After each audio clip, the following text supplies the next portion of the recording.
And that's our busy culture too at play there is, right? Just on the way to work. I'll stop by the gas station, get a coffee and a donut from the gas station, right? Mhm. See that all the time. Yeah. And then that same person an hour later when they get to work, then they're rating the snack bin at work. They're When hungry they're getting again. their morning coffee at work, then they're having a little mid-afternoon snack. Then for lunch, they're going to deprive themselves and maybe have a salad with little to no protein and just maybe some lettuce and spinach and some dressing, nothing of any real substance to it. So then this is just continuing to compound throughout the day, right? And then later in the day, when they finally get home, when they slow down and they're left to their own devices, then they go overboard and start eating. So that's really one of the biggest problems with And sugar. then they're craving more sugar and they're saying that I'm a sugar addict, but you're not eating fucking balanced meals. Like protein actually helps balance your blood sugar. Right. And that's why we tell you to build balanced meals. And you'll notice, I know a lot of you that are watching that have increased your protein have probably decreased your sugar cravings. I hear that all the time. Oh my God, I'm not craving as much sugar as I was before. Yeah, because you're eating fucking balanced meals. Welcome to Cut the Crap with Beth and Matt, the world's #1 no bullshit health and fitness podcast. Are you ready to cut the crap with your diet and exercise, get strong as fuck, and build a healthy relationship with food? Then you've come to the right place. Let's go. If you'd like to support us in the podcast, join our Patreon where you get exclusive content, which consists of monthly workouts you can do at home or at the gym, monthly challenges that are either strength, habit, or mindset based, and access to over 100 plus low-calorie, high-protein, family-friendly meals. These are all designed by a professional chef who is certified in nutrition. These recipes are already in MyFitnessPal for easy fucking tracking. New recipes are also added each week. We believe that fitness is for everyone, so this is our way of getting you started on your health and fitness journey at a price most everyone can afford. So what the fuck are you waiting for? We'll see you in the Patreon. Oh my God, I'm sweating balls. Okay. Hello. Hello. How are you? Hello. I am fucking amazing. Fucking amazing. Just one thing to the next. I feel like it's been a crazy few days. I just got off the Zoom with my speaking engagement coach, and because I had to show her my slides, which are 90% done. Yay. And I've just been working on them so much. Oh my God, I have a headache right now because I spent 3 hours on them this morning because I knew I had to meet with her. But she's like, Beth, this is so fucking good. I'm like, oh my God. Because I had to like go through them with her as if I was presenting. Mm-hmm. And it just made me feel really good that she was impressed because I did work on them so hard and I was second guessing myself through every single thing. Mm-hmm. So that made me a lot happier. And the really only thing I need to do is I just need to change how some of the words are on there. They need to be more left centered instead of in the middle because people read from left to right. So there is just some of that kind of stuff that I need to change. Yeah. And then minor details at this point. Yeah. Which thank fucking God, because you got the foundation going. You feel good about all that stuff. Yeah. So yeah, I feel good. Good. I'm happy to hear that. Mm-hmm. I know it's been keeping you busy. It really has. I know. Last night I was with Hunter. I spent a few hours with him and he's like, you need to have some actionable steps. So I put those in there this morning. That's what I was for the people in the audience. Because I'm coaching people on how to create content without being scared and being their authentic self. It's not your typical, this is how you do things kind of stuff because I'm not like that. How you are. Yeah. And that's exactly how I presented it. And my slides are not like any slides anyone has ever probably seen. They're the colors of my like logo. They have pictures in them, like you're in there. Like I say one of the things is go live with fellow coaches. And so I have a picture of me and you doing one of our Halloween ones where you in our costumes, a banana costume. I'm a fucking nurse. Talk about authentic selves, right? Like we just don't give a fuck. Seriously. So I was like, of course I'm going to include that in there. And I'm like, start a podcast. So I have that in there. So anyway, there's a lot of photos, which I like visuals. She's like, Beth, this is really applicable to so many people and it's so simple that people just overcomplicate it. And you don't need to hire someone to fucking tell you how to make social media, right. Basically. So yeah, for sure. That's great. Anyway. I'm happy for you. It's all coming together. Yeah. Which has been I have to say the bane of my mind existence. Sure.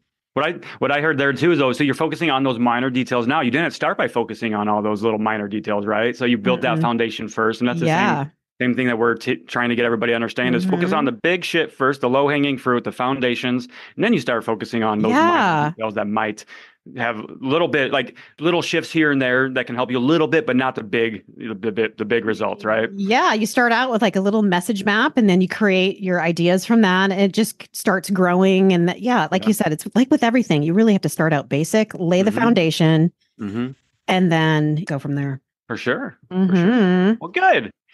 Yeah. I've been busy as fuck. I know. Let's hear about your Honduras trip. Honduras, right?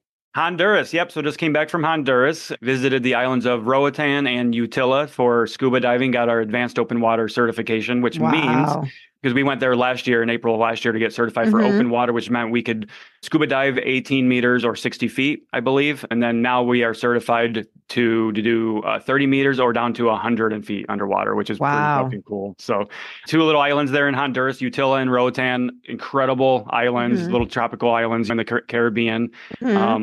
Such a good time. I was truly in my element, in my fucking happy place. And I totally get it. Like, I talked to so many people, Americans and Canadians and things like that too. There's a lot of Canadians down there, actually. Oh, yeah? Which was really surprising. But they have direct flights down there from like Quebec or Toronto. So they're kind of spoiled in that way. It was like, I came here for vacation 28 years ago and I never left. It's like, I get it. I get it. I can totally see why. Like, the whole thing was like, we are on island time. So it's just a stress-free life. It's just incredible. Yeah, island time. Yeah, there is no fucking time. Right, for sure. And that's the thing when we were going out to eat and stuff. We're like, we got to keep in mind that this meal's going to take probably 2 hours for it to get here because they're taking their time back there. They're not rushing things. Nobody's rushing shit. Nobody's got people have anxiety and stuff, but people aren't anxious and overwhelmed, jumping from one thing to another. It's just everything's nice and slow paced, which is really cool. Nice. Now, how long does it take to get to Honduras? Like, I'm not even. I am challenged in that area. To Roatan, where we went, because Rotan's not on the mainland Honduras. It's the biggest island of all their islands out there. But it took we fly down to Miami, connect there, and then we connect into the Roatan airport there. Okay. Flight time about 5 or 6 hours between the 2 flights. We had a 3-hour layover at Miami both times on the way there and the way back, so that makes it a little bit difficult. And then if you're going to Utila, the other island where we got certified, it's mainly a diver's island. You then have to take a ferry to that island as well. So it's a full day of travel to get there and back, essentially. Okay. Each way. So just kind of like going to California from where I'm at, basically. Yeah, for sure. Yeah. Yep. And the nice thing is it's only an hour time difference. So like you don't get that much jet lag either. So okay, that's nice. Yeah. Scuba diving was really fucking cool. We did so much cool shit. We did some shipwreck diving. So we dove down to 2 different shipwrecks at 100 foot, at 100 foot deep. We did some night diving, which was totally a different experience than anything I've ever experienced in my life. We dove with some sharks, with some Caribbean reef sharks. Wow. We saw squid and octopus and sea turtles and all kinds of cool shit. So, and the water, like I'm happy. I'm at my happiest when I'm hiking or in the water. So I was like, I was in my element there for sure. Yeah. So much time underwater. We did 14 dives across 6 or 7 days. So we were diving our asses off. We spent a lot of time. Wow. Yeah. So that's awesome. And my skills, like just in that 1 week of being there, they dramatically improved just from the start of being there to the end with my oxygen consumption, with my trim, the way I'm swimming underwater and things like that. I'm actually be making a post about it here soon about some things that I've learned from scuba diving and how they apply to people's health and wellness journey. For instance, like with balance and practice makes perfect and focusing on those big things first. It's really, it's all applicable no matter what you're doing, which is pretty cool. So yeah. Had a great time, and I'm home for a few days, getting ready to bounce out of here again because I'm going on that cruise with my family. Oh, you are? Yeah. So we talked about this. We've talked about it, but you've got a lot on your plate too. Okay, let's talk about this cruise. I don't feel like we have. Maybe one time. Maybe one time, maybe I can't remember exactly, but I feel like we have. If we haven't, my bad. Because remember, we have to do 2 episodes of the podcast to get, so we'll figure that out after this. But oh my God. I've got some ideas. Okay. So I'm going on a cruise, leaving Saturday, flying into Orlando, and then flying into San Juan from there. That's where our cruise is porting out of. Our cruise is leaving Sunday. I'll be gone 7 days with my family, with my son. It's actually, we're doing it for his birthday. Sweet. So I'm really looking forward to that. Timing, not great. I didn't plan for these trips to be so close together. I hate doing this because it makes me feel so overwhelmed. Right. But that's just how the cookie crumbled on this one. I committed to the cruise a year ago, and then when I was going through my breakup, I committed to the trip to Honduras, right? Because I got to get pure Matt fashion.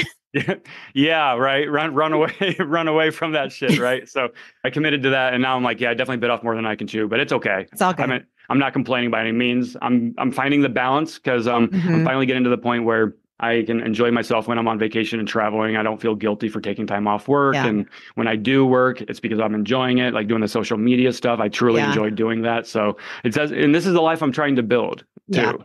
So True. I'm kind of living it as I'm figuring it out. I got to tell you, a cruise is my worst fucking nightmare.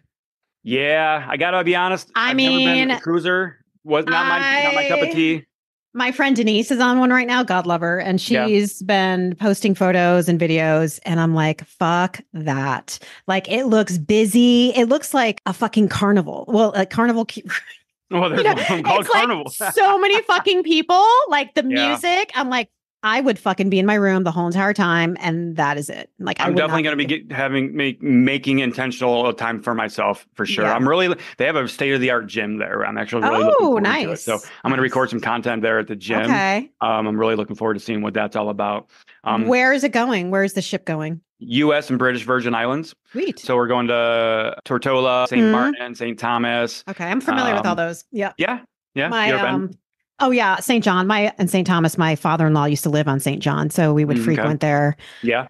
Beautiful. Mhm. Fucking beautiful. I'm looking forward to it. And we're porting every day, so we won't be on the ship. It's not a ship intensive cruise, so that's nice. I've got some excursions planned.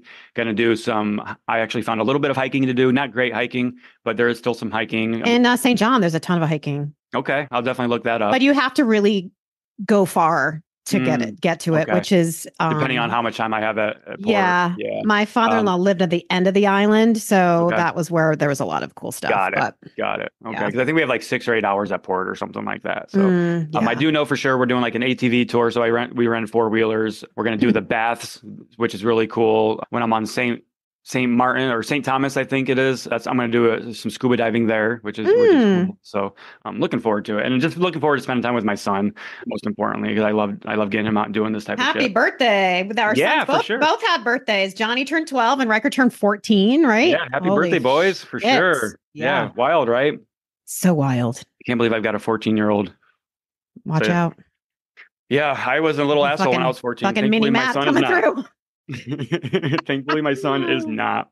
Oh, shit. But talking about my trip, though, I did want to talk briefly about nutrition while traveling, because that's a question that we get all the time. And I ate out 3 times a day for 8 days because we were let's be real here. I was staying in fucking Honduras. We don't have the luxury of having supermarkets, right? And you have your fresh stuff, right? They have fresh fruit pretty much everywhere, but your options are really limited. So you got to be smart. If not smart, but proactive and strategic with it. But I feel really good about my nutrition while I was there. I was fueling my body due to the activity levels that we were having. Because we were very active with diving and we walked everywhere. I haven't weighed myself, but I definitely lost weight the same shorts that I wore on the way there, I wore them on the way home. They were falling off my waist when I came home, and that was just in 1 week. So I was definitely in a huge calorie deficit, even though I was eating a lot of food. My diet consisted mainly of lots of fruit. So we ate lots of fresh pineapple, mango, watermelon, cantaloupe, and bananas. Lots of beans. Oh my God, Matt, fucking sugar. Can you believe it? I know, all the sugar in the fruit. Oh my fucking God. lost fat from eating fruit? All kinds of fruit, and I still lost fat. That's incredible, right? Jesus, like, wow. I'm so done. That's something we've been hearing a lot of lately, hasn't it? Again, it never ceases to amaze me. I honestly, like the fucking fruit police. It's crazy. And the fruit causes an insulin and that causes fat gain. I'm like, are you fucking from this earth? Okay. Listen to yourself. And this is what I wanted to talk about too, is like when I was looking around in Honduras on the islands that I was on, those people aren't overweight. And they eat so much fruit. They're not overweight. They walk everywhere. That's the thing. Their NEAT is so high. And that's their NEAT is high. You were walking, you were expending a lot of energy because you weren't sitting on your fucking ass all day. Right. And that's what we tell people. The more you move, the more your NEAT is. The more you move, the easier. How much of your metabolism? It's a good significant amount. Yeah. And with that fruit, I mean, I would eat a big fruit. You probably saw, I don't know if you saw my story, but I was posting, I tried to post most of what I ate, like big ass bowls of fruit. I would eat those in one serving. Beans. So I was getting a fuck ton of fiber with the fruit and the beans. and the protein in the beans as well. Plus, I was having some type of a meat with most of my meals. Like I had a lot of baleadas and tacos, street tacos, loaded up with meat and veggies and stuff. Yeah. So yeah, I ate out every meal, lost weight, lost fat in the process. Kind of was 1 week. You don't lose any significant amount. I'm not saying that's the reality, but you can lose weight eating the carbs, eating sugar, eating fruit. And you really should be, if you're trying to lose weight, those are things you should be focusing on. That's really all I did. The things that we talk about for you to lose fat, I just hammered down on those things while we were traveling, and I fucking enjoyed it. I still had burgers. I still had French fries.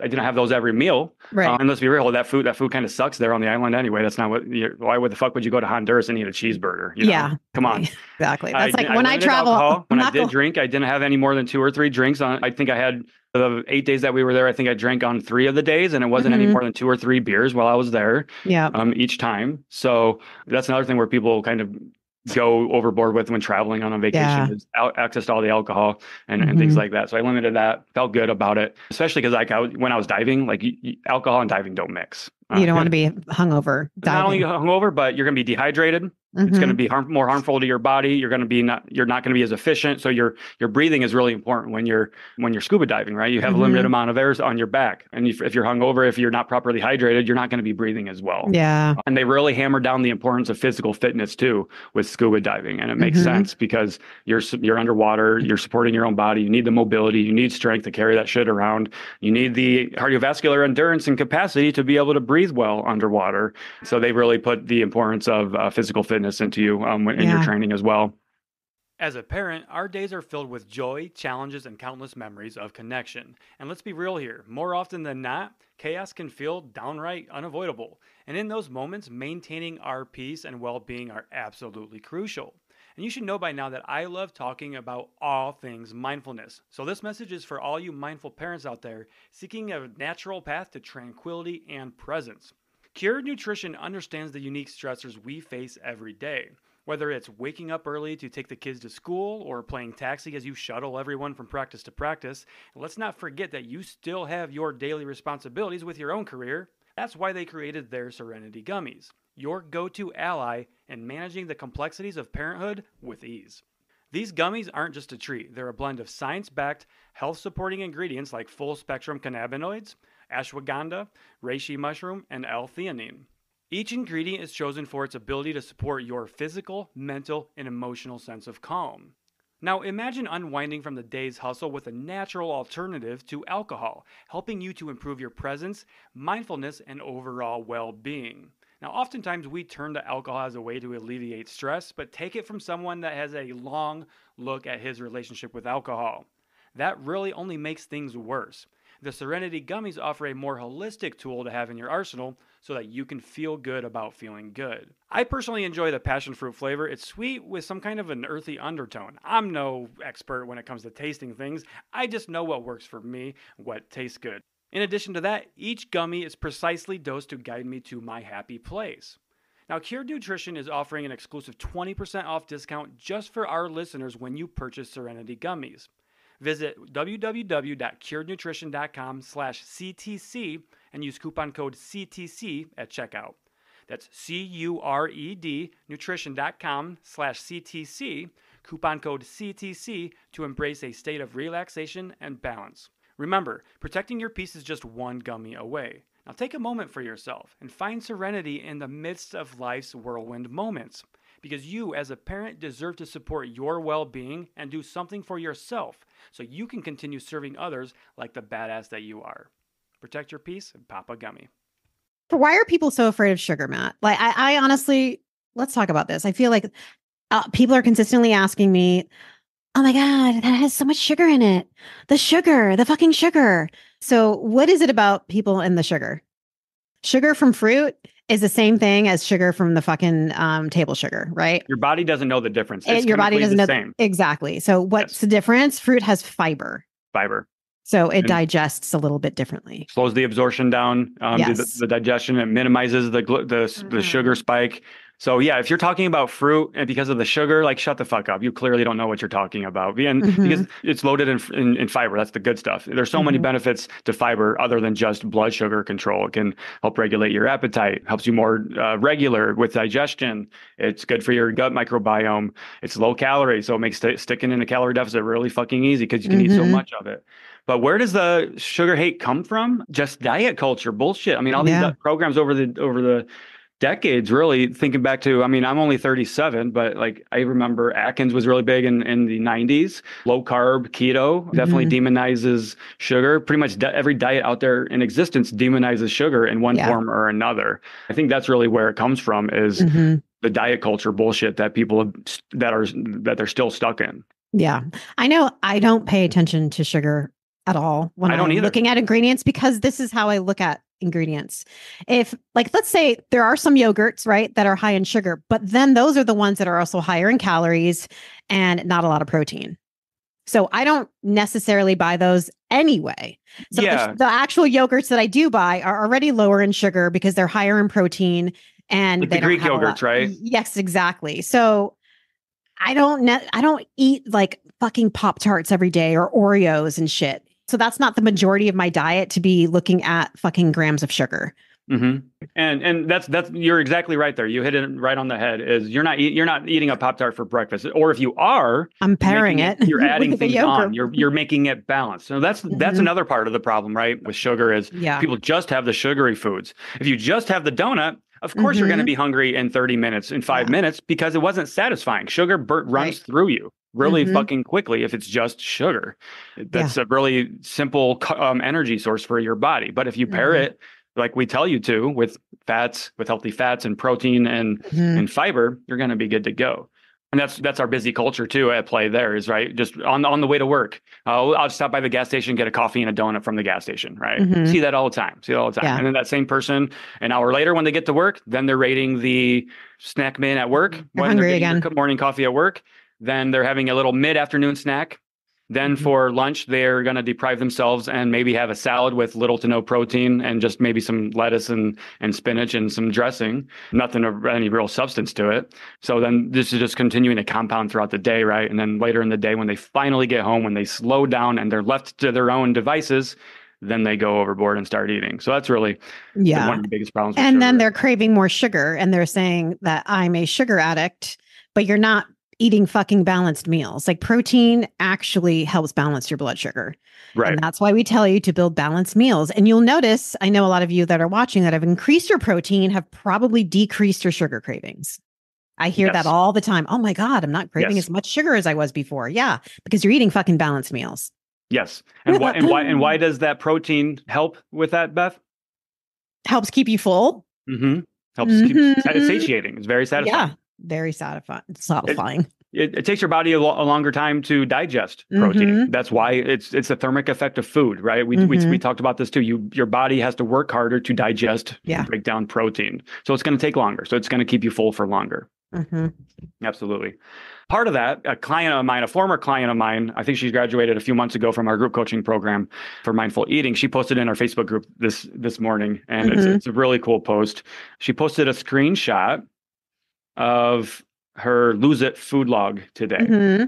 And what it said is, she said, Lose It app for the win. I eat fewer calories when I have a treat during my day. So what it does, I don't use Lose It, so I'm not familiar, but Lose It said, you do a good job fitting cookies into your plan. We've noticed that on days you incorporate cookies, you tend to keep your total calories lower. On the days that she eats cookies, she eats 50 fewer calories. On days that she eats cookies. What does that tell us? She's able to adhere to her diet by giving herself this consistent treat because it's always there. She can have a cookie or 2 cookies and move on because she knows she can have another one tomorrow. Yeah. Right? You guys, the restriction really leads to overeating. It really does. The more you deny yourself, the more you're going to want something. And then you're going to go overboard with it. And then you're going to blame the food that you're eating and that you're addicted to it. I'm addicted to cookies. Right. That's not it. It's because you were restricting yourself from them. And then you got a hold of them. It's like this scarcity mindset that you have. Like you're never going to fucking eat them again. So you just can't stop. And then you have that guilt and shame shit over and over and over again. Yes, absolutely. You just nailed it right on the head. All of those things in conjunction with one Mhm. another.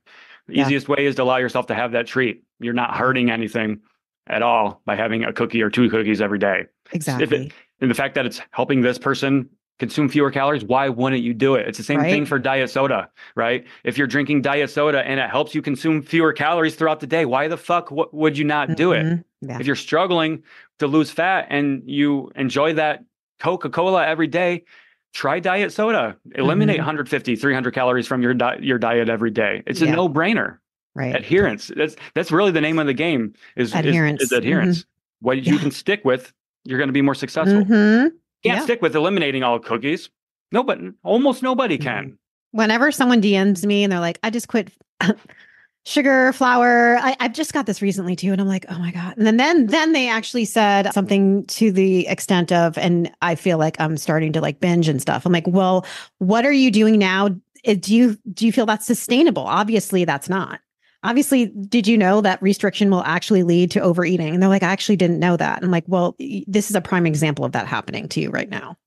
Yeah, it's basic human psychology. I mean, it really is. And we see this in all human behaviors. And it's not just our relationship with food. For instance, my girlfriend, Sarah, she's a therapist, and her common theme is what you repress persists, right? So I was feeling very anxious this morning due to some things I have going on today, as we talked about before we started recording, and I wasn't feeling good. And so when we went on our walk, I think I've talked about this before, but lion's breath. Remember the lion's breath where you take in a big I saw breath you. I saw that video. I was like, go, Matt. right? Fucking hear you roar. That's awesome. Roar. Yeah, I am a motherfucking lion. But if I wanted to let that out, I would have sat with that feeling. Yeah. And that feeling would have just fucking marinated and continued to grow and get worse. And it would drive my thoughts and my actions and my behaviors throughout the day, and nothing would feel good. So what do? Take a deep breath and just scream. Let that shit out. We're conditioned to keep our feelings in, to repress. And then you're using food to cope. Right. Yeah, exactly. You have to figure out, like Matt is doing, other coping mechanisms for your stress, because if hunger is not the problem, food is not the fucking solution. Right. It really isn't. Yeah. Go scream instead. Do a lion's breath. There's nothing wrong with screaming. Yeah. There's scream absolutely fuck all the time by myself.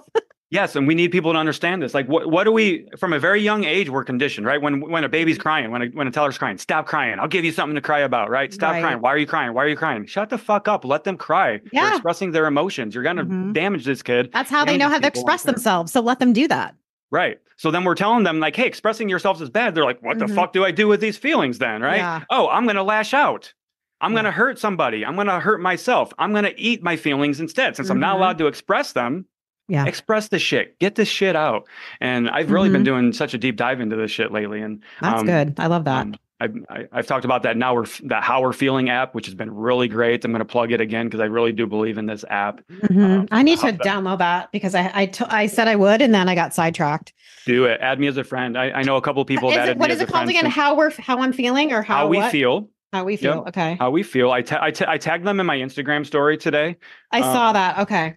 So that should make it easy for you. But it's really cool because we're nerds, right? So we love to see all the data analytics. So I'm getting all these graphs and all these charts now that I've been doing it for 2 or 3 weeks. Again, I've noticed because I'm logging this on Thursdays and Fridays. I typically rate my energy and my mood to start the day low energy and unpleasant. So right there, I'm starting to notice a trend. So I can reverse engineer what's going on Wednesday, what's going on earlier in the week that is making me feel this way. Because when you log your feelings, you're giving some notes and feedback as to what's going on, and you can look at that stuff objectively. Emotional eaters, are you hearing this?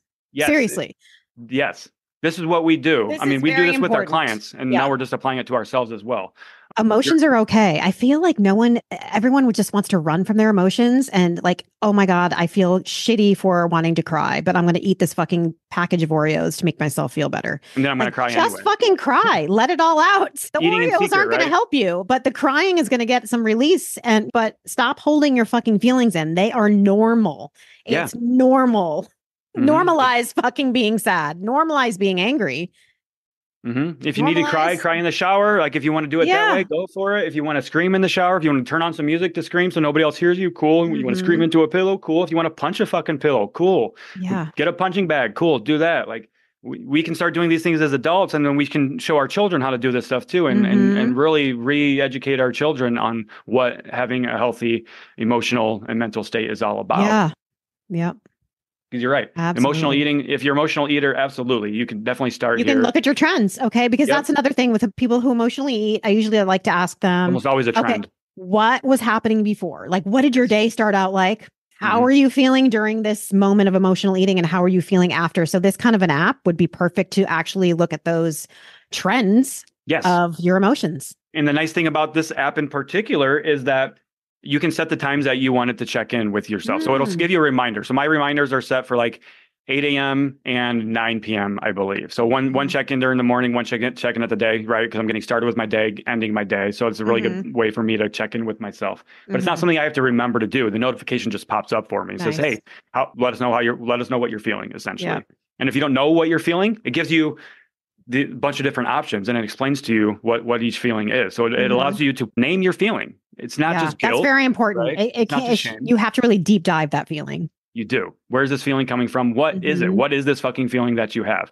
Yeah. Doing these types of exercises help you get to the bottom of that and raise that awareness, because without awareness, you cannot change. Yeah, exactly. They have like a feeling wheels too on the that you can go through too. First day at my therapist's office, she gave me a feeling wheel, and I was spinning it around, and I was like, because she's like, what do you typically feel in that emotion? I'm like, or in that moment, I'm like, anger, right?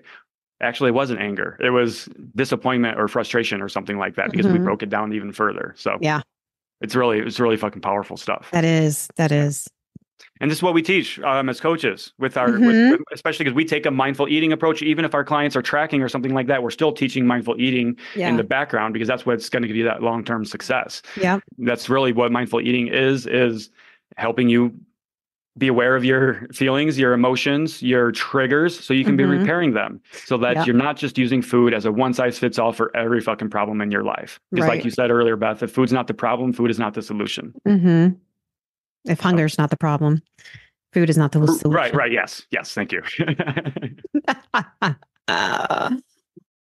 We also see that from, talking about sugar and restriction, we see this in so many human control studies too, right? The people that allow themselves to have these foods on a regular basis, they tend to eat fewer calories. That's why diet soda is so effective for weight loss, because you're able to have that feeling of that sweet treat without the calories that typically come with it. It's not rocket science, like some people would want you to believe. Yep. I did a post this morning about diet soda as well on Facebook. And that always revs people up. Yeah, didn't get too many people revved up this morning, which is fine. I didn't want to deal with a bunch of shit this morning, but it was I just had it on my mind, because I did a coaching consultation with somebody last week or the week before. Yeah, before I went on my vacation. And her doctor told her to stop drinking diet soda to lose weight. She wasn't losing weight. So her doctor was like, it's because you're drinking too much diet soda. This woman was drinking like 1 or 2 cans of diet soda a day, first and foremost. Yeah, you're gaining weight from a 0-calorie drink. That makes sense. That makes fucking no sense. See, it doesn't to us, because we understand how fat loss works by it's calories in, calories out. Unfortunately, people have been fucking lied and misled their entire life that they think it's from spiking your blood sugar. I don't think people understand that most doctors don't understand basic nutrition, because they've studied 19 hours of it. Yeah, they get like 1 credit. Most doctors, that's it. Like one class over a 4 or 6 year. Unless you had a doctor that decided to get extra education on nutrition, your doctor giving you fucking advice like eating 1,200 calories, go keto, you should be intermittent fasting, all those fucking things that we're like, don't do it. And we're not saying this to disparage doctors. We respect doctors greatly, but it's the ones that go out of their lane and talk about nutrition when they have no business doing it. Just because they're a doctor doesn't mean they know everything.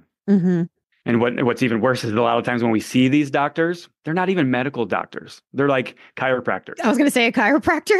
I'm not even going to come to this motherfucker to crack my back, let alone nutrition advice. Yeah. Talking about what Dr. Berg, Eric Berg is a notorious quack for that. He's a chiropractor, and he's a keto and intermittent fasting coach.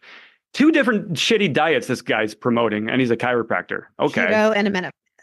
Yeah. And then we have people like Paul Saladino, who's a psychologist.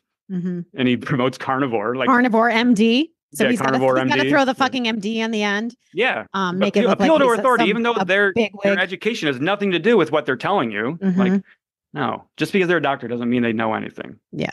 So this one woman in the comments about that diet, let's see if she blocked me yet. Doesn't look like she did. She said, I gained weight when I tried Coke Zero. So I just quit soda, drink all the water. And I responded, I mean, it definitely wasn't the Coke Zero that made you gain weight though. She said, maybe it was all the protein I was eating. Maybe it was my daily workout routine. Maybe it was the salad with protein I eat every day for lunch. Give me a fucking break. I'm sure there's some kind of sweetener in there that my body didn't agree with. And I said, diet soda contains 0 calories. It's quite literally impossible for it to cause weight gain. You give me a fucking break. This shit isn't complicated. How can something that contains no energy give you energy?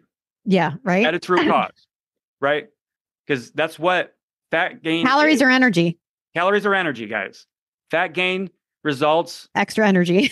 You're bringing in too much energy. You're bringing in more energy than you are burning every day than your body's utilizing. If something has zero energy, how is it going to make you fat? You can't create energy. Zero energy units. If we plugged it, if that were energy, right?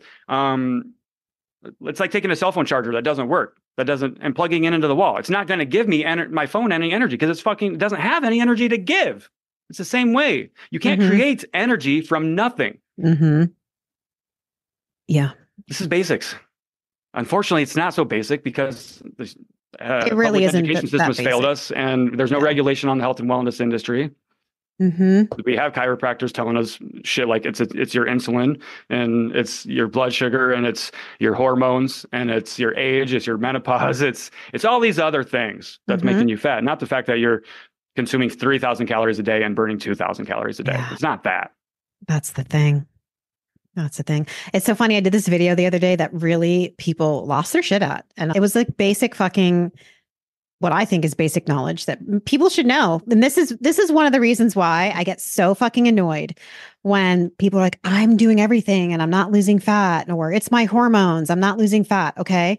And then I make a video about olive oil, dressings, nuts, those things, they add up very quickly and people just don't understand. Yeah, they're good for you. I get that, right? No one's telling you not to eat these things, but most people don't understand how much they're actually consuming with those things because they're not paying attention. They're just pouring like it's nobody's business. And then they're like, but I'm not losing any fat. I'm like, okay, well, are you like measuring your oils and stuff? No. Okay. Well, maybe that's what something they think they have one serving of olive oil for 150 calories when it's really 450 calories. That's the thing. And I'm like, and then I'm being called almond mom. You're creating an eating disorder. Like, I'm like, no, okay, so awareness now is an eating disorder. You guys are fucking out of your mind. Yeah. Like, you just don't want to. There's no sense of personal responsibility. It's like, you guys I hate saying that because it sounds fucking cringe. Complain to me about nothing is working. Okay. When I hear nothing is working, what are you really telling me? Like, are you doing these things? 10 times out of 10, when somebody tells me, I've had people come to me as potential clients and tell me nothing is working, and then they hire me. Guess what? We find something that's working. Exactly. It's usually the stuff that you're talking about, the fact that they have hundreds of unaccounted for calories every single day. We talked about this with Mike Dola. It's just one of those things that we are really unaware of how much we're consuming. It's not that you're a bad person. You're not aware. It's just on myself. When I've tried to lose fat, I understand how hard it is. I try to mind fuck my own self, knowing very well what the calories are in things. I'm going to take an extra half scoop of peanuts. It's okay, guys. Yeah, it's okay. I do that all the time. And then we lie to ourselves and log it as one scoop or one handful, right? Yeah, exactly. And it's like, I know this because I've done it. Like stuff with lettuce, you can do that with lettuce, but not with things that are a fat source. But those are so calorically dense, and you just it's just being aware. It's those little things, like a 300 calorie coffee because you decided to pour fucking 8 tablespoons of creamer. I believe, didn't Erica on our podcast say she was making that same mistake? Or was it salad dressing? She was doing it with ranch. She was like, I think I added like an extra 1,000 calories or 800 to 1,000 calories of ranch. Like, and that's something easily changeable. You could just cut that in half and be in a deficit. Put it on the side. Don't dump it all in there at the same time. It's one of those things that are sneaky that it's all about awareness, you guys. And I think that we are just not aware. Because healthy, this may upset some people, but healthy foods mean fuck all for weight loss. I don't care how healthy you say you are eating. If you're not losing weight, you're still consuming too many of them. That was me. And you can eat the cleanest diet in the world. Nothing but fruits, veg, and fresh fucking freshly caught fish and straight beef straight from the fucking butcher's ass, right? Or the cow's ass. It doesn't matter. If you're consuming too much of it, you're still going to fucking get fat. Yeah. Period.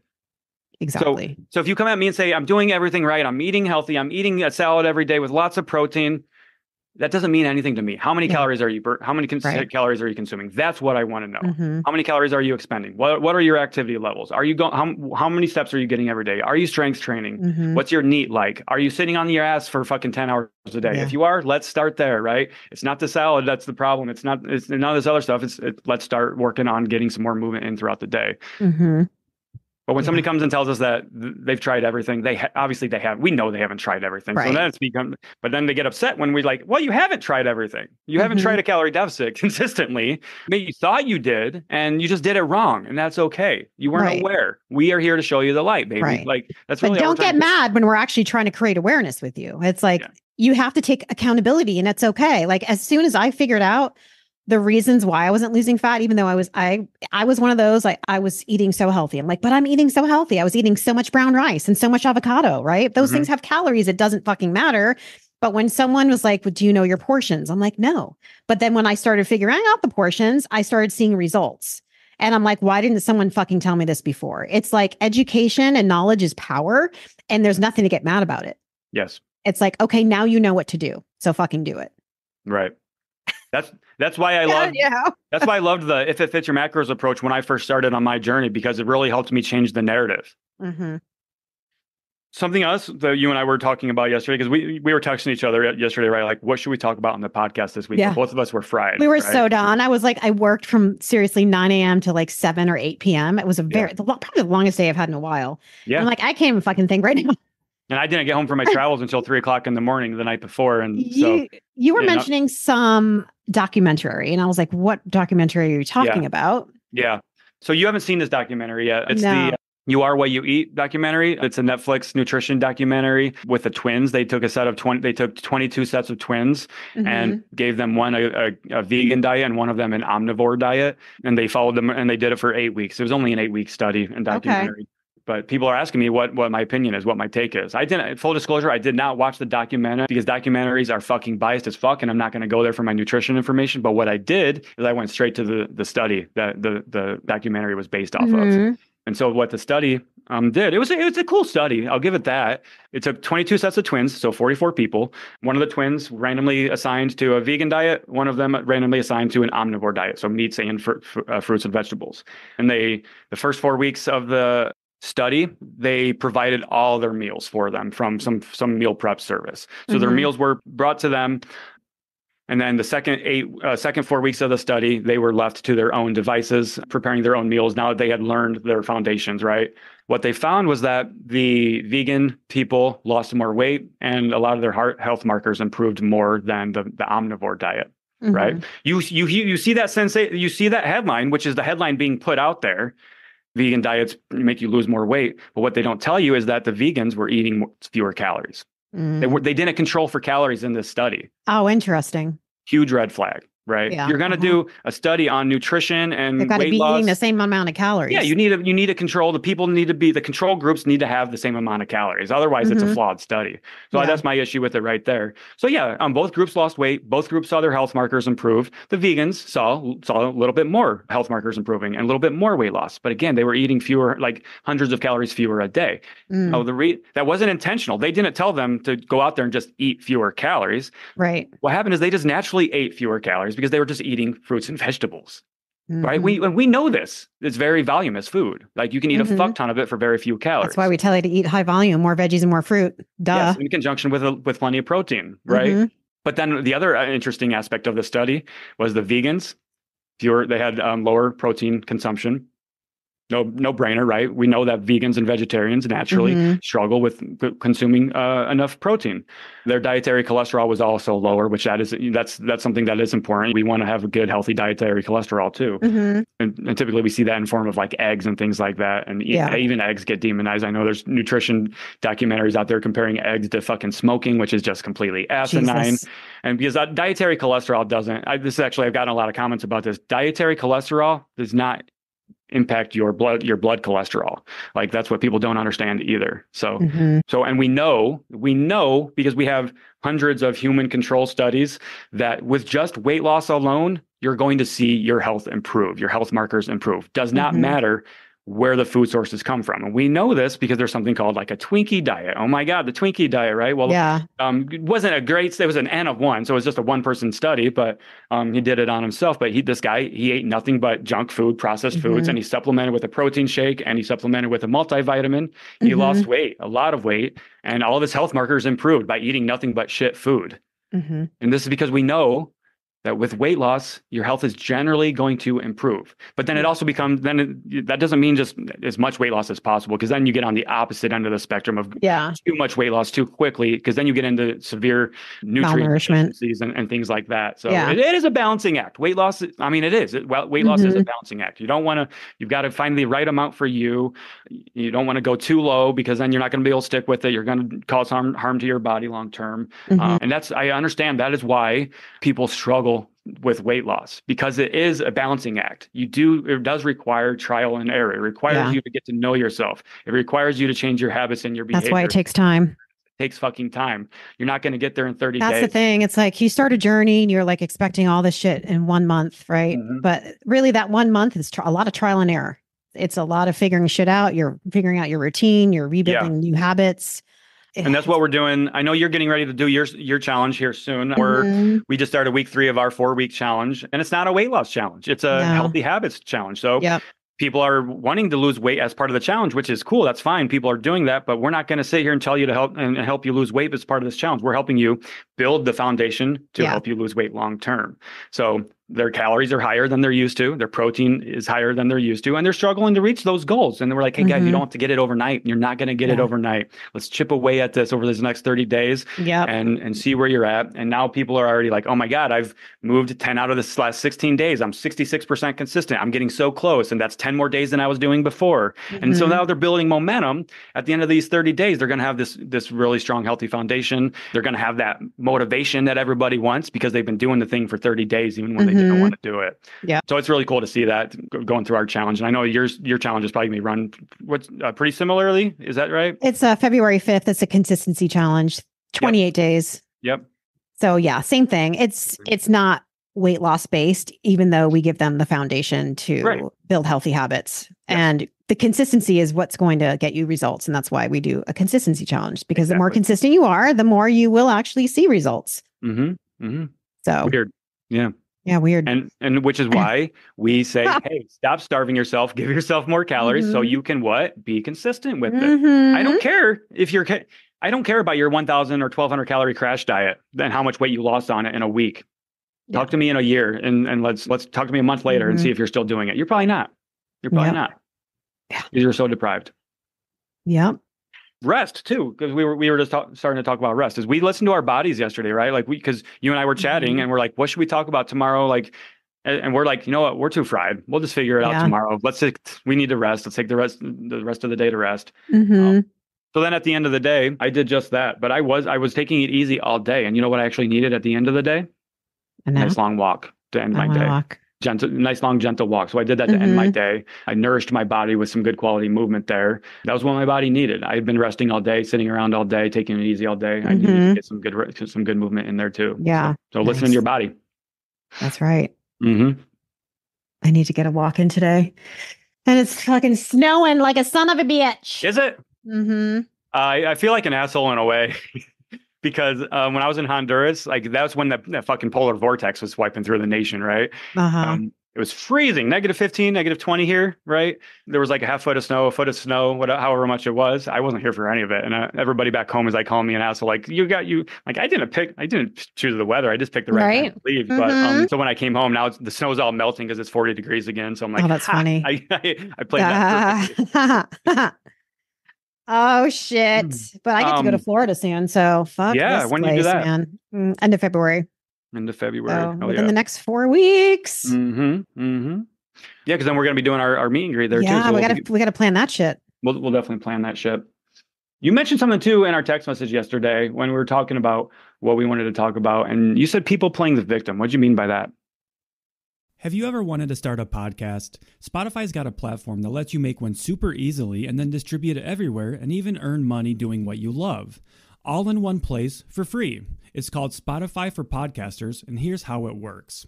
Spotify for Podcasters lets you record and edit episodes right from your phone or computer, so no matter what your setup is like, you can start creating today. Then you can distribute your podcast to Spotify and everywhere else podcasts are heard. Now, what's really cool is video podcasts are also now available on Spotify. And if you want to be taken seriously on social media, you need to have a video presence. And what better way to do that by connecting with people via your video episodes? With Spotify for Podcasters, you can earn money in a variety of ways, including ads and podcast subscriptions. And best of all, it's all totally free with no catch whatsoever. And ever since we discovered Spotify for Podcasters here on Cut the Crap with Beth and Matt, we are easily releasing new episodes and distributing them to multiple platforms, and it's never been easier.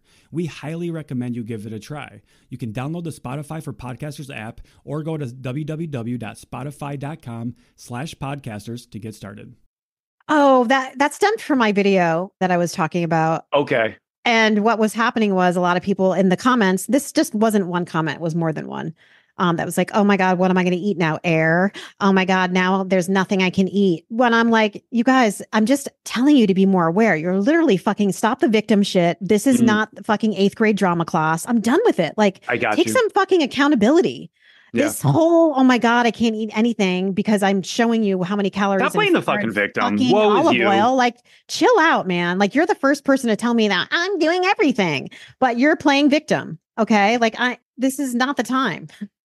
Yeah, they've been playing a victim their whole life, probably. You've been complacent with all these things, and now I'm actually showing you some awareness, and it's like you don't want to face it.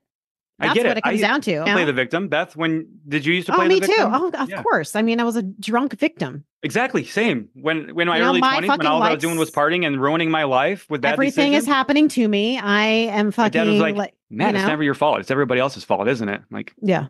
Now I'm like, fuck, yeah, I was definitely in the wrong. You don't understand why I'm drinking. This happened to me and that happened to me. No, no more. I'm not a fucking victim. I take control of my own shit now. Yeah. And that's the only way you're going to change. That's empowering, taking control of your own shit. It really is. My God, is it so fucking rewarding. I mean, talk about being a miserable fucking son of a bitch when I was drinking and playing victim. It's like, stop. Yeah. Oh my God. I was talking about playing victim coming home from my trip, right? We landed in Miami, so we had to go through customs and everything in Miami. I got pulled aside going through customs, first time ever. They didn't like my answers very much. I was like, sorry guys, it's been a long day. I had to catch a ferry and then I'm connecting. Like, sorry, my answers weren't perfect for you. Right. But when we were waiting in line, though, to go, because you go through customs and then you have to go back in through security because you're outside of the gate or whatever. But the line was insanely long. And there was this group of people behind me just complaining about the line incessantly. And it was putting me in a shit mood. And finally, I said, you guys need to shut the fuck up. Like, stop. I turned around. Stop complaining. You're not going to change anything. Right. And they looked at me like, what did you just say to me? Stop complaining. Nobody cares. Yeah. Shut the fuck up. Keep it to yourself. Complaining isn't going to change anything. All it's going to do is continue to make you an insufferable, miserable fucking person. I can't stand complainers. No. I like Shut the fuck up. I was all of those things. So yes, same. Seriously. Like I was that person. I was that miserable fucking person for so long. Yeah. So it doesn't get you anywhere. Nobody cares. Nobody cares to hear you complaining either. Brings everybody down. Yeah. Stop it. Don't be a fucking complaining Debbie Downer. Yes. God. Those are fucking energy suckers. I call them vampires. They suck the fucking blood out of you. Seriously, they suck the life out of you. I can't even, I can't stand, those people aren't even in my life anymore. Ironic. I don't have any fucking vampires in my life anymore. Thank God. Because once you stop being a complainer and a fucking victim, all the people that used to do that because you're hyper aware of it. You're like, ooh, this is ugly. And complainers like to be together. Misery loves company. Yeah, exactly. Those are the same people that will bring you down for your choices with food, probably. That will make you feel guilty and shameful for making decisions and things like that. For sure. Isn't it ironic we're complaining about complainers? Shut the fuck up, Matt and Beth. You're doing it too. Right. I don't know if it's complaining or just venting.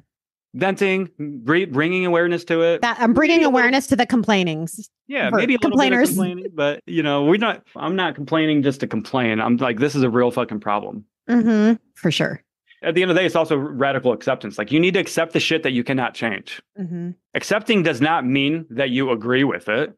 It just means that you understand that there's nothing you can do right now that's going to change this situation. Accept it and move the fuck on with your life. Yeah. Stop dwelling on it. You're going to continue to be miserable. When you do that, you're probably going to go home and you're so pissed off. You're so frustrated. You're not going to go and take care of your body. You're not going to take care of your mind. Look at this package of Oreos. I'm going to show it. Yes. I'm just going to eat all this Oreos. That damn TSA agent, they pissed me off so badly. Now I'm going to eat a sleeve of Oreos and it's all their fucking fault. Right. I mean, stop. How ridiculous is that? Blaming other people for your choices with food and things like that too. Yeah. This all comes full circle. If you're doing one of those things, you're probably doing multiple of those things. So stop it. So stop it. Oh my God. That's so funny. You sound like a dad. Hey, I'm entering my dad era, I guess. My old man era, I should say. That's growth. Yeah. Oh my God. Too funny. I'm going to be that grumpy old man. Get off my lawn. Right. Get off my lawn. I'm not a grumpy old man. I promise. I just don't have the capacity to put up with bullshit anymore. You don't anymore. have fucking the patience for bullshit anymore, honestly. I'm entering the era of my life where if it doesn't serve me, if it does not align with me, I don't want it. I don't want it. And that serves in every capacity of my life. Yeah. The older I get, the less fucks I have. Honestly, I just don't give a fuck. Yeah. You don't like me? Fine. I don't give a fuck. That's not fucking gonna make or break my life. Because you've chosen which fucks you do care about. It's not that you don't give a fuck about things. It's just that you only have a limited amount of fucks to give and you're just choosing them wisely. Yeah. I wish we could take credit for that, but that's a Mark Manson quote right there. Go read that book, The Subtle Art of Not Giving a Fuck. Have you read that one, Beth? I haven't, but no, I actually just talked about this on my stories, is that I've never read a full book in my entire life. Really? Okay. And that this is where I was like, this is Josh. Dr. Josh is wanting to come on our podcast because to talk about ADHD, because I'm still in the midst of trying to figure out if I have it. Same. I think I probably do have some form of it, but it's not, it's very controlled. I've learned how to live with it at this point, but I've just been diving into like my behaviors and things that I do. And this speaking engagement, doing my slides, has brought me more attention to my ADHD tendencies, because I'm not diagnosing myself. I just see things that I've been doing and how I've lived my life. So starting in high school, I remember that I had a really hard time studying book reports. I never read a full book. To do the book reports, I would do it off skimming and the summary, but I would always pass with like B+ A grades. Like I did really well, surprisingly. Everything that I did was always last minute. It was the day before. And that's how I've done my whole entire life. Even when I was a fashion designer, we had clothing that we knew we could work on for weeks or even months at a time, but I would wait the 2 days before it was due and fucking do it then. I'm noticing with my slides, I actually had to book an appointment with my speaking engagement coach and tell her that I was already finished. So that would get me to do it. You see what I'm saying? Like I needed to create a deadline and a sense of urgency to actually do it, because I kept delaying it. Because your brain doesn't work that way. And I was like, I don't know why. I was getting pissed off. I'm like, why is this happening? Why can't I just do it? Yeah. I would do everything, but I would fucking clean. I would do all kinds of shit besides do what I need to do. So I needed to, set a deadline for myself. And that actually kicked myself in its own ass. Like I told you this morning, I worked on it 3 hours before and I crushed it. So that just goes to tell you that's how I thrive. But I struggle with reading books. I love books. I have so many books and I want to be a book reader. Okay. And I get really upset at myself that I can't, I hate that word can't, but I struggle with getting past the first or second chapter. It's because your brain doesn't work the way that everybody else's does. Right. And if we fight that, then it's going to be a battle for sure. But if we embrace it and learn how to deal with it, then it can be our ally. Yeah. So I now, if I buy a book, I will also download it on audio. And sometimes I will read the book while the audio is playing. Okay. So sometimes that works for me. And I can't just sit down and listen to the audio. I have to go on a walk, or I have to be on my treadmill. I have to be doing cleaning or something to listen to it. I can't sit down and listen to an audiobook. It's still that ADHD brain working right there. Yeah. So that's where I'm at. I'm still trying to figure it out. But I also am high functioning, I believe, because I've been dealing with my brain for so long that I know now the things that work for me, but I just maybe need some validation that this is why I've been the way I am. And those are just some things. Like there's a lot more that I'm not. For sure. Yeah, we're definitely, let's talk a myriad of issues, but you and I can both benefit. And I know a lot of people can benefit from that specific talk right there as well. So I think we should have Josh on again for sure. We'll definitely do that because I'm right there with you. I'm just a little bit further behind you than discovering all this stuff about myself. It's awareness right now, and then building up these systems to make it our life That's easier. the thing. It's like, I think it's a superpower, to be honest, but it's really navigating that. Yeah. And understanding yourself more. And at 51 years old, I'm just now figuring this out. Yeah, for sure. I mean, Sarah was like, because I fought against them because I remember having a breakdown a few weeks ago, and I'm just like, why am I this way? Like, why is my brain like this? Right? That's not the right way to be looking at it. Yeah, it's not the right way to be looking at it at all. So let's make it work for us. Yeah, work for us instead of resisting it. What you resist persists. Yeah.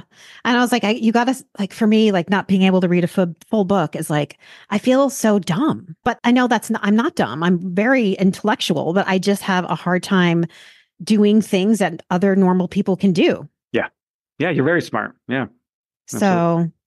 Yeah. And on the note of getting things out there, by the way, when we did our episode a few weeks ago about how your mental health matters, ever since I put that out there, like I've been making so much progress in my own personal life with it. Because that was stuff that I wasn't fully expressing out there. Now that the world knows about my struggles, right? It's like that's a burden that I lifted off of my own shoulder. Now I can actually begin to move forward. So yeah. So stop letting that shit in, guys. Talk to somebody, let it out, get it out, stop repressing. That's what we're talking about. Like, and start progressing. It's okay to have those emotions. Yes, absolutely. Absolutely. All right. Well, oh my God. An hour. We're good at that. And then we didn't know what we're going to talk about today, guys. Yeah, we never do almost. We almost never do. But here we are an hour later. This is good, I think. I really enjoyed this ADHD conversation. Yeah, you guys get a really close, deep inside look at our brains. Oh, I swear. That's so fun. And you know what's crazy, Matt? I swear we think alike all the time. Like even last night when you text me, or the first time you talked to me before when you came back, I was literally about to be like, "What's up, Matt? You back? How you doing?" And you fucking text me. And I'm like, I swear to God, we're like thinking we are literally always on the same page. Every time. Every time. I love it. That's why we work so well together. That's why we're such good friends. Exactly. Hells yeah. All right. All right, Nerdle. Chat soon. All right, guys. Chat soon. Bye. Bye. Hope you enjoyed this episode, so why not share with a friend who needs to hear it? Send us a DM on Instagram or email us at cutthecrappod@gmail.com and join our Patreon at patreon.com/cutthecrappodcast. As always, we appreciate you and thanks for being here.